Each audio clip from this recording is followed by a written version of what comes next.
Hello everybody and welcome to my channel. Today we're going to be doing the thing that everybody does in June and that is the mid-year book freakout tag. Mine is disappointing. It's disappointing because I feel like I haven't really read anything that I want to jump from the rooftops screaming about. I definitely have a favorite from the beginning of the year that I've just grown to love even more, so that's really cool.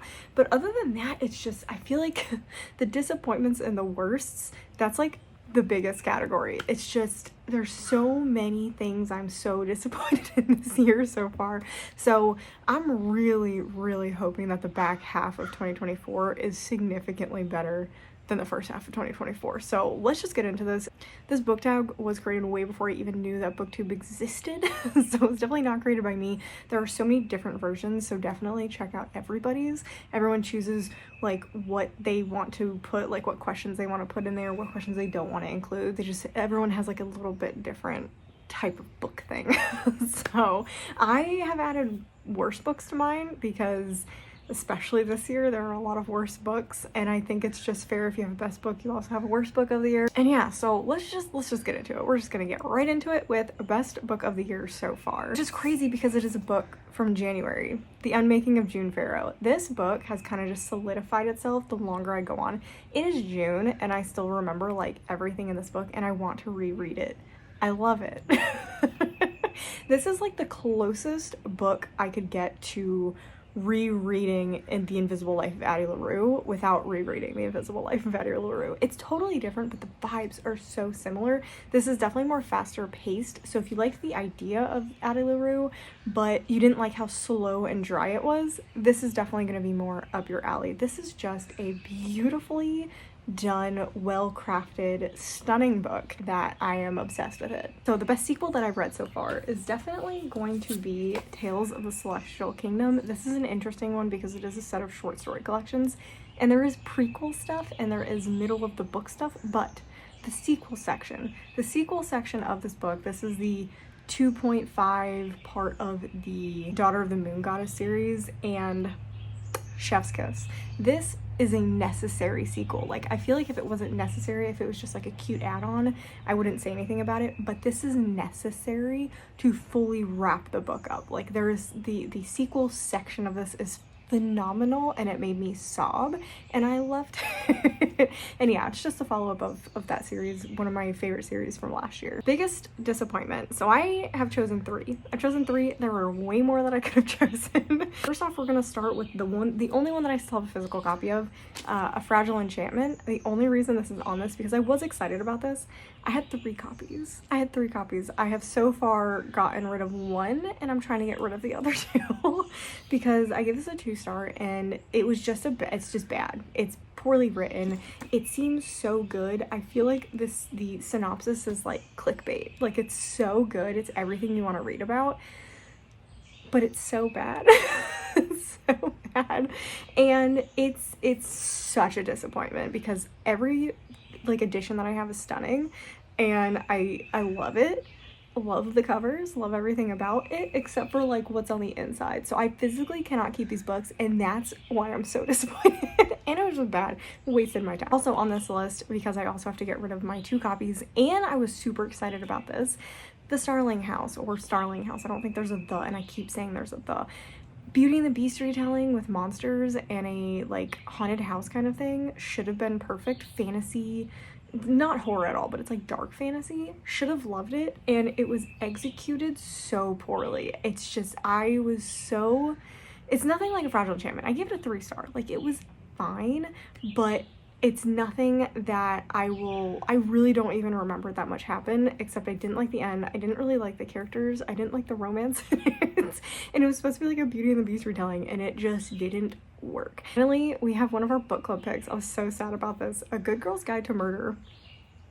The hype was too strong with that one. The hype was up here. It was up here. If the hype was like down here, I would have been like, okay, this is a fine young adult thriller. Like, it's fine. I gave it a 3-star. It is so middle of the road. I even did the audiobook because the audiobook is really good, but even the audiobook, the way it's done, cannot make up for how lackluster to me the story is. And maybe I would have liked it when it came out. That's what I'm thinking. I feel like maybe it was just revolutionary for like when it came out, and me reading it later, having read so many young adult thrillers, it just falls in line with everything else that I've read. So there's just so many other young adult thrillers that are better, and the mystery is more interesting, and it's like not super obvious like it was with this book. And I don't even like plan to continue in the series. I have no interest in continuing the series, so very disappointed in that. Like, that is probably the biggest disappointment so far, is A Good Girl's Guide to Murder. Worst book you've read this year. Again, I don't have a copy because I get rid of books I don't like. I get rid of books that I don't like. Worst book, there is a couple contenders, but I would have to say Confessions is the worst book that I've read this year. That could also go in biggest disappointments, but because it was so bad, we'll just stick to worst books this year. I have a reading vlog about it. I don't really want to rehash it. There's just a lot of like just really bad stuff in there. I didn't like how it's written. It was very repetitive. It was not surprising whatsoever. Hated the ending. Just really disappointed. I was really excited to read a translated work, and I don't think it has anything to do with the translation. I think I legitimately just don't like it. And because of the time period that it was written, and because of the culture that it was written in, there's a lot of HIV/AIDS phobia, and it's very harmful to that community and to patients that have that. It's so awful. It is so awful. So definitely not a fan of that one. Biggest surprise is a 5-star that I had this year, and I don't have a copy. I actually read the arc of it, and I really, really want to get a copy of it. And I kind of hope someone does a special edition of it, because I don't like the cover. I don't think the cover reflects the book at all, and it is The Haunting of Velkwood. This was so good. This is very close to being, this is like second favorite book of the year. It's so good. So good. It is a grief horror, which I normally don't like, but it's done so well that it's just so interesting, and it's eerie and weird, and it's a mystery at the same time. There's everything you could possibly want is in this book, and it's phenomenal, and it's not super long. It just gets to the point, and it's just a heartbreaking, amazing story, and I would highly recommend that one. Favorite new author. So I have a favorite new author and a favorite re-bringing back into my life author. So favorite new author is definitely Sierra Greer, who wrote Annibot. I love that book. That was so close to a 5-star.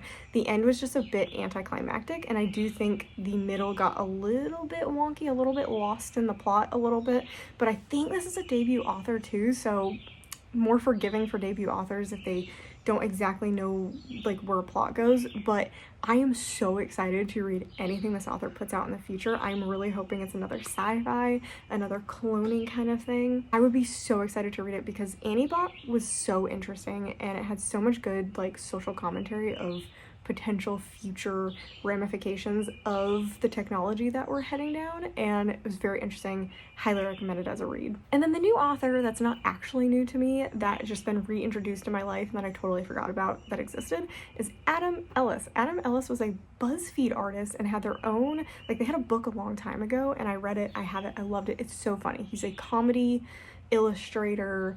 It's phenomenal, so good. And I just totally forgot he existed, because he's an openly gay man, and it caused a lot of flack. Like, he had a lot of issues, like people were coming for him about some of the stuff he was writing about, and it was awful. And so he kind of disappeared, because I read all of this later, and he just came out with a 5-star to me horror anthology, and it's so good. Like, I'm definitely getting a copy for myself. I got an arc of it.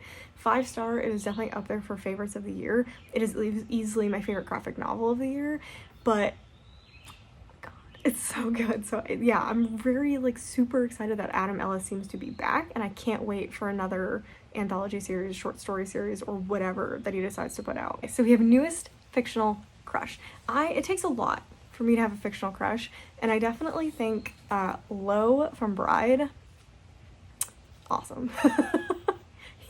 He's gorgeous. He's a great person. Like, they have to be a good person too for me to have a crush on you. And Lo is such a cool, interesting character, and I love how the book was written, because there's little like tiny like things written from his perspective, so you really know the character as you're reading it. It's not just like a side like love interest. Like, he has his own little like characterizations in here, which I love. I really want to reread this.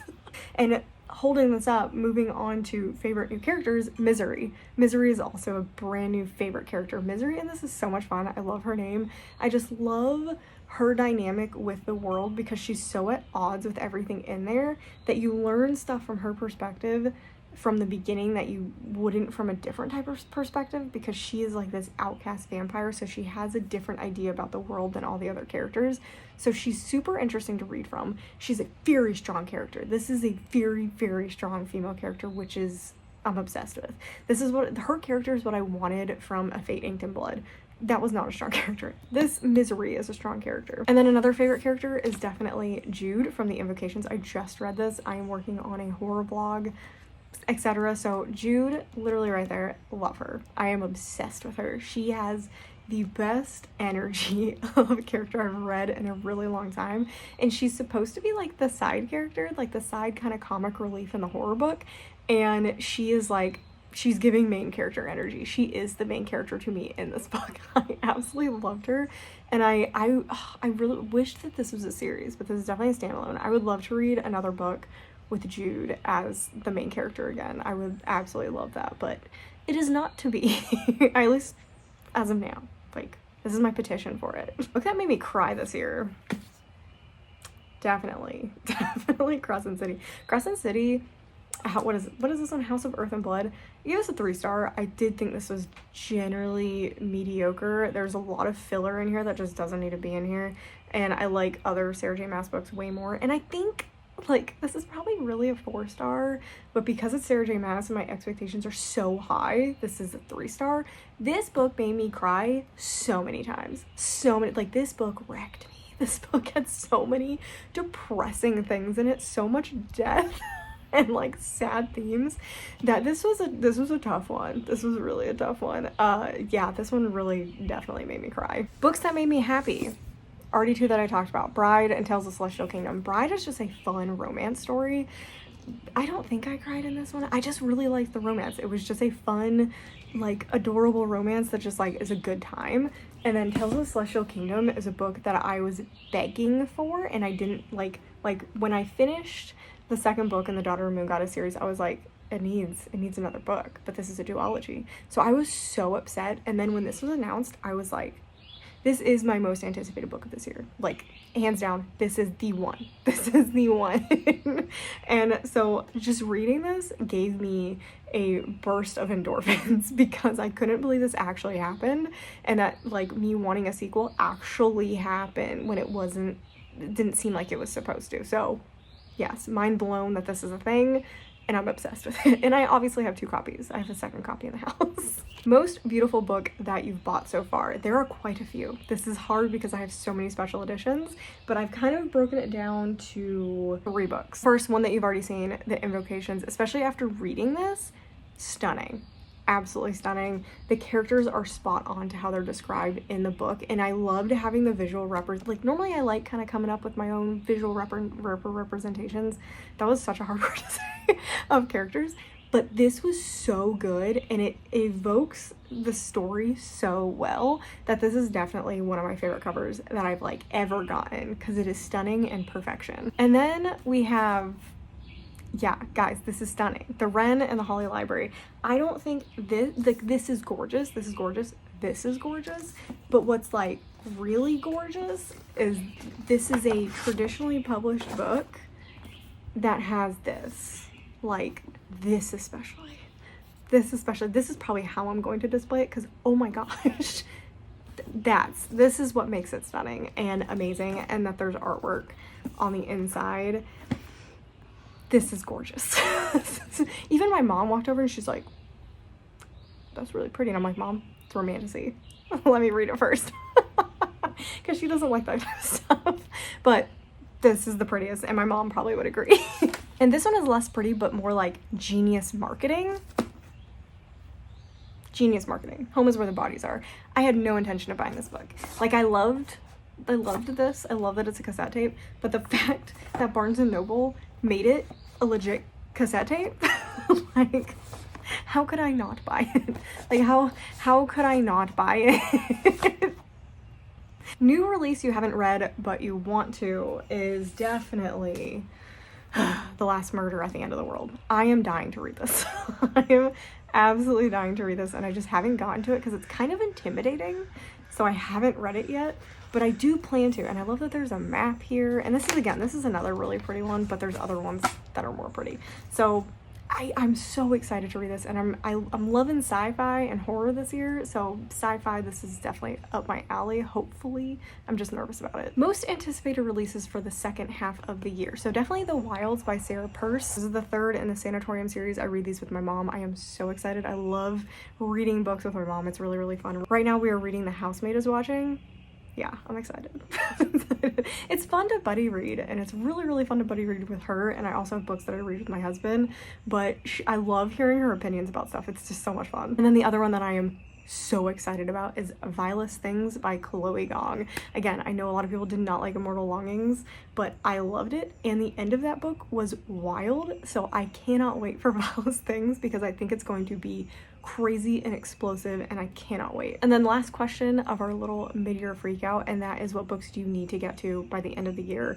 And I definitely need to finish this series.